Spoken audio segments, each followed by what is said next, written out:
These stories are the most terrifying because they're about family. Family is supposed to be the place where you don't expect anything bad to happen, where we should feel safe. But no, safety doesn't exist. Today, we're going to look at a lot of interesting stories, short but powerful. So, let's begin. My half-older brother is about 25 years older than me, and obviously we didn't grow up together. Never were close, but he once sent me a FB message to share a fond memory with me. Apparently when I was 3 to 4 I had a dress with matching bloomers to cover my diaper. He said I'd laugh and giggle, looking at him while rolling around as if I wanted him to look at my bloomers in that fashion. I blocked him and never looked back. I feel gross just typing this. My 33-year-old cousin tried to subtly convince me to have sex with him the night before his wedding when I was 15.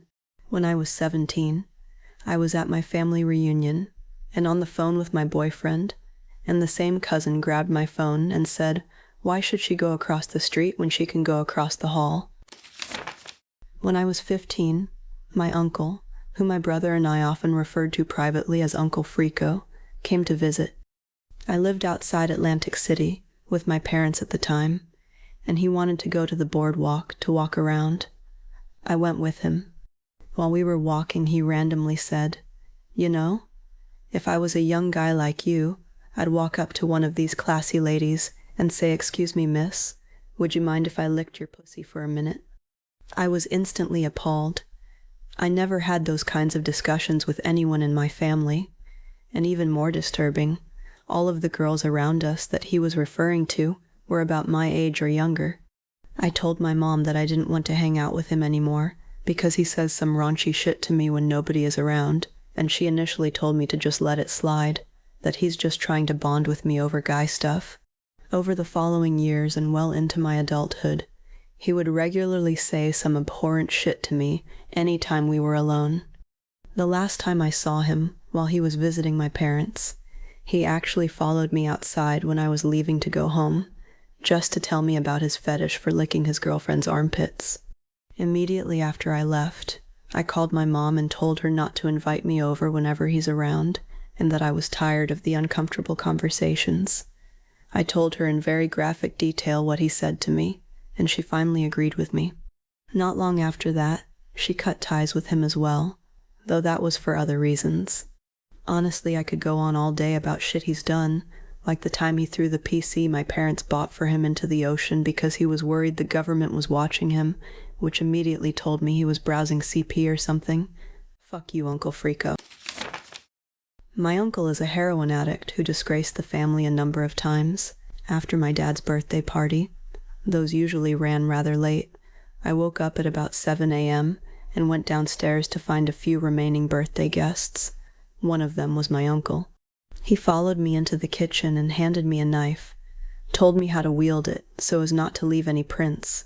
It had a special ribbed bit on the blade where you opened it up, hard to explain. Then he said, if I ever got in trouble, to use it and to say my uncle did it. I was 16 or 17 at the time. He also once came by the house after he'd estranged from the family. My dad answered the door, and he said he came looking for me and had followed the sweet wrappers. This did not resonate at all with me, and my dad yelled at him. He left. Later I found out he had gotten wind of the guy I was dating. It later transpired the guy was dealing drugs. I had no idea until after we broke it off.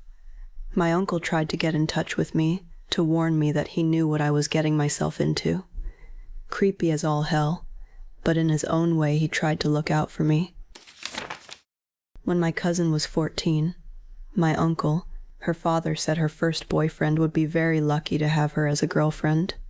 I agreed, saying she was becoming a wonderful young woman. My uncle looks me in my eyes and says yeah, but he'd also get a go on her fantastic tits. Guess which uncle is never going to see my daughter, who is now a teenager? My sister was telling us about when she had to fire one of her associates because he was making inappropriate comments towards his female coworkers and guests, and my stepdad said, "Why can't people just keep their mouths shut?" He wasn't talking about the man behaving inappropriately.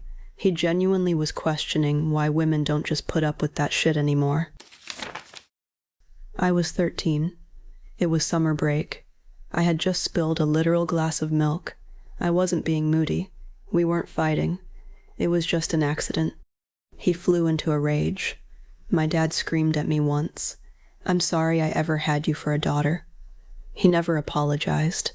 I proceeded to take him at his word. I went on to believe I was utterly worthless. Statements like these were weekly experiences, because he was always quick to anger when he was hungover. Verbal abuse was all I knew, until I left home at 18. If he wasn't going after me, he was screaming at Mom, "You're a fat pig," or the like, while destroying everything in the living room. I was a straight-A student when this occurred. I'd never been in trouble, never had a boyfriend, never done drugs. I was the epitome of a Hermione Granger type, and I was like that because I desperate to matter to him. When you are a child of an alcoholic, you select a role. I was the read the room, adjust everything about your behavior to avoid the alcoholic's anger. Your needs have no value and do not matter. You have no value. All that matters is doing what's necessary to keep the alcoholic happy and yourself safe. I'm 41 now. I have thought about those words every day since he said them. They haunt me like a ghost. They define my self-worth, even though it's irrational. When your own father regrets your very existence, everybody else must too. These words are why my father is largely dying alone. This gets dark with a quickness if you hear from abuse survivors. For my mom, she told me as a teen that I was too much of a prude, therefore too immature to go on dates, because I gagged when she insisted on showing me the right way to give a handjob, which included her covering her entire palm with her saliva before jacking off my thumb. For my dad, he made catty jokes about me being gross to my mom and sister because he saw a bug crawl out from my butt crack. For context, we were forced to live in at least partial nudity on the kitchen floor. That's where we ate, lived, and slept. As the only adult making money, and seeing his half-naked tween daughter living in squalor, his priority was to make fun of me instead of address the horrifying reality he allowed to happen. It's not like I had a bug-infested ass. It's that I was not wearing any pants because of my mom's rules, and a bug came up behind me. It mistook my butt for an exit. All of this was fuel to the fire of how I was the gross/grubby one of the family. But IDK, I personally wouldn't force a child to live half-naked in squalor. I used to have a horrible recurring dream about an alien abduction while camping. Sometimes I would wake up in a light sweat. Sometimes I'd jump out of bed into the corner of the room until I came to my senses. No, I am not an abductee. It's just a bad nightmare. So, my kid brother used to wake up and come to my room in the middle of the night to sleep there. One night I wake up from that nightmare, and he's just standing there at the edge of my bed. I nearly jumped out of my skin. He looks right through me and says, "They're coming for you too." Then he turned and walked back to his room. I didn't go back to sleep that night. My stepbrother and his wife were visiting my bio father and stepmom while I was temporarily living with them. Their baby wasn't too happy about being in a strange place with strangers, but somehow me and the kiddo hit it off. So I would often wake up when they asked me to take him during the night, when he was fussy, babysat, etc. I adored it. My bio father was helping me babysit. Then suddenly his mood changed, and he looked down at the baby, roughly pushed him over. I managed to grab the baby before he fell off the bed.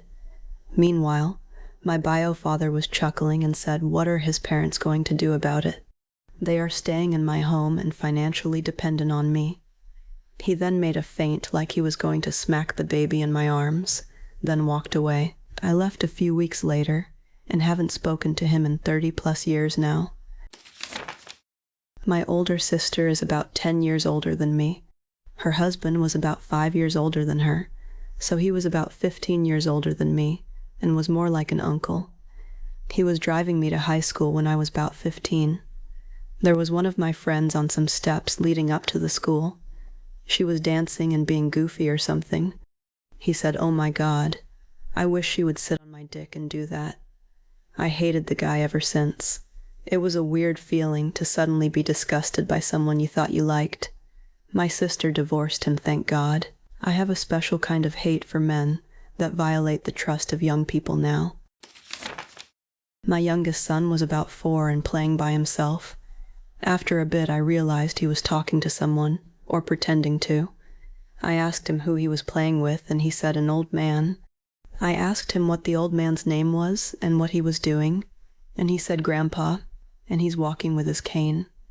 My kids call my dad Papa, so it was weird to me, and my husband's father they called Papa Lanery. I asked him, who is Grandpa? What does he look like?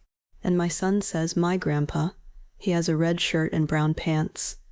It creeped me out, but I didn't think too much about it. I posted on my Facebook page about the interaction, and my grandmother posted a picture of my great-grandfather, who I never met in an old family photo, wearing a red shirt and brown pants. He had a prosthetic leg from the war, so he walked with a cane. I'd never seen that photo before, and my son certainly never had either. My family is convinced he was visiting to say hello. Still the creepiest thing my kid has ever said. My family got together with my closest aunt and cousins to take a trip to the San Diego Zoo. We were split into 2 cars, with the boys in my aunt's Land Rover, and us girls in my mother's station wagon. About halfway there, my aunt turns around to address us kids in the back seat. She asks my little sister, who was a 5-year-old angelic cherub of a girl with curly platinum blonde hair and a disturbing affinity for ruffled dresses, what she wants to be when she grows up. A witch doctor. The grown-ups laughed awkwardly. Then my aunt asks, "Why?" "Because I want to kill things." The rest of the drive was silent. After I'd been working a couple months waitressing as my first job, my dad asked me what I thought of the cooks who worked there. One cook in particular he pressed on about. I told him that at first I thought he was weird and creepy, but as time went on he kept seeking me out to tell me funny stories, and he was the only one who sat with me when we ate. Brunch buffet, we all ate before tearing it down. So now we were friends. My dad did psychiatric evaluations on criminals. He also rarely showed emotion and believed in logic above all else. When I told him that that man had become my friend, he got very angry and told me, totally uncharacteristically, that I should go with my first impression of people. I found out years later about 2 women that guy had raped. One was a gal walking home from work, and he pulled her into the bushes and violently raped her right there next to the sidewalk. When I was about 15, my mom told me, with casual exasperation, what kind of sexual acts she had to do with my stepfather to get him to agree to give her money for my birthday presents from Rite Aid. We were not wealthy by any means, but certainly not at tell my daughter the type of blowjob I had to give for a set of $10 foam curlers levels of poor either. You can imagine there was just a whole lot of other stuff, but the absurdity of the tone, statement, and entire situation is probably what came to mind first as the creepiest. My older brother was an alcoholic. Around 10 years ago, we both found ourselves bunking down at my parents' house again, bedrooms in the basement across the hall from each other. In our mid-late 20s at the time, it wasn't something he said, but late one night I was getting ready for bed, and I could hear him inside his room, making these really bizarre, scary growling and grunting noises. His door was closed, and light was off, so he was just in there, in the dark, growling like a weird animal. It scared me so bad that I grabbed my childhood teddy bear and went upstairs to sleep in the living room, like I would if I was scared as a kid. I kind of laugh about it now, but in the moment it was super freaky. His disease took him 4 years ago. I miss my big brother a lot, and mostly try to remember the good times. But this memory from one of the worst and weirdest times of my life, our life, for sure stands out. My cousin married a guy, so he's a relative by marriage. Countless creepy things. Probably the worst was when he pulled my pants down when I was sleeping.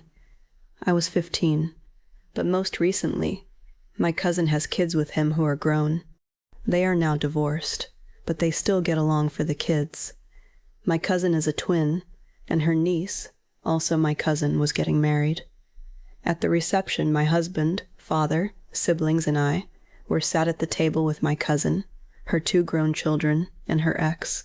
My husband and I hadn't been married quite a year, so this was the first time he was meeting most of these people, aside from a meet and greet at my wedding. My cousin's ex has always been a creep, and I cannot stand him. Neither can anyone in my family, and I don't even know why he needs to be at family functions. But I digress. As we sit there enjoying our dinner, my cousin's ex, true to form, starts talking in detail about the time he went down on a woman. He gives a very graphic description. Obviously, my husband knows what sex is, but he's a very respectable man, and he cannot believe what he's hearing at the dinner table.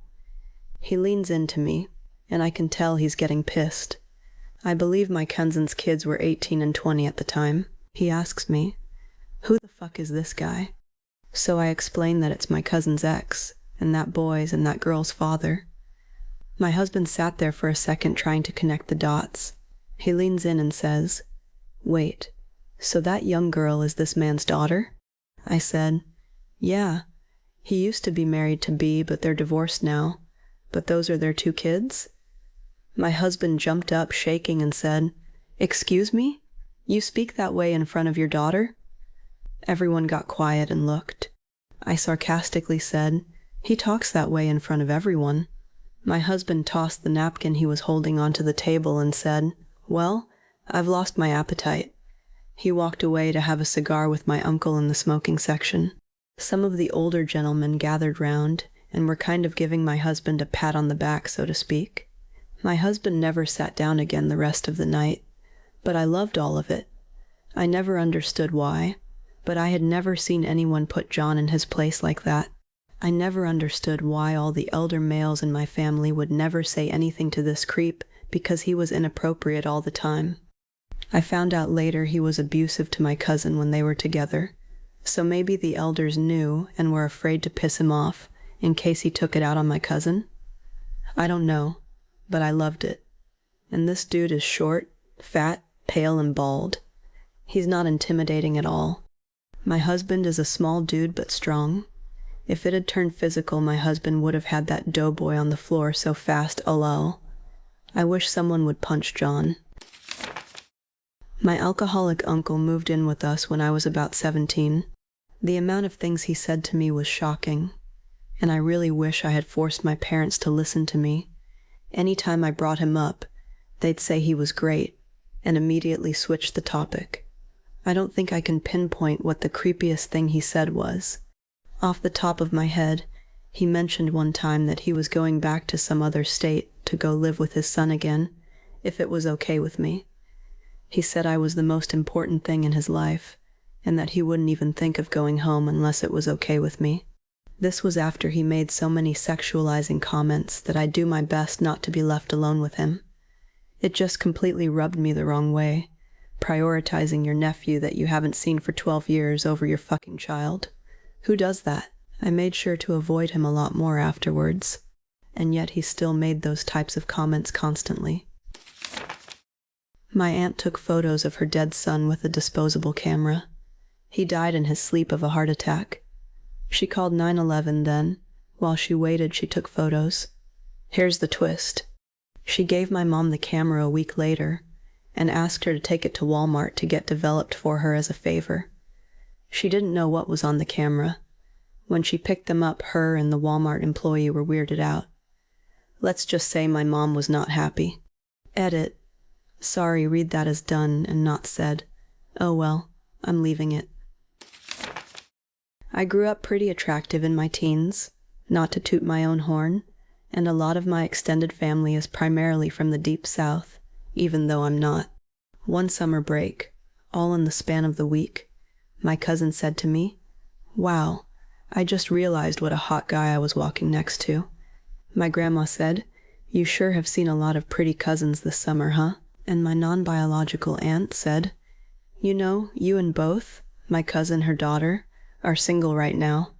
As we were walking down the beach, I was like taking 4 showers a day because it felt so gross everyone was trying to hook me up with my cousin. Edit. And it's not like it's a distant cousin. She's my dad's brother's daughter. When my mom was pregnant with me, my dad was arrested and convicted of certain crimes pertaining to a child cough cough. My mom wasn't able to divorce him until I was 2 because DV laws in the 80s sucked, and then family court gave him visitation rights because I wasn't his victim. Thanks, family court. Anyways, my dad remarried, and visits were uneventful for a long period of time. One summer, when I was 16 and visiting, he did the typical overprotective dad thing in front of his wife. OMG, your pants are too low. You need to cover your bra straps when you wear a tank top. You can't be so exposed. Typical dadding to a teen girl trying to dress like Britney Spears. Then one day he and I went to the mall alone. Totally different dad, pointing at the other teen girls in tube tops and low-rise thongs showing jeans and telling me I should dress like that. We walked by a Victoria's Secret, and he pointed at a frilly nightie on the mannequin in the window and asked me if I liked it and if I thought he should buy it for his wife. By then my internal "oh shit" alarms are going off in my head. Then out of nowhere my dad said, "You know, dads are supposed to tell their daughters that they are beautiful and desirable." That's the last time I ever visited him, but remained low contact. Email and phone calls until I got pregnant at 21. Knowing my baby came first, I completely cut all contact and never looked back. It's been 17 years. He sent me a FB friend request a few years ago, and I messaged him saying I would not permit him to be in my life for the sake of my kid. To hear more, subscribe.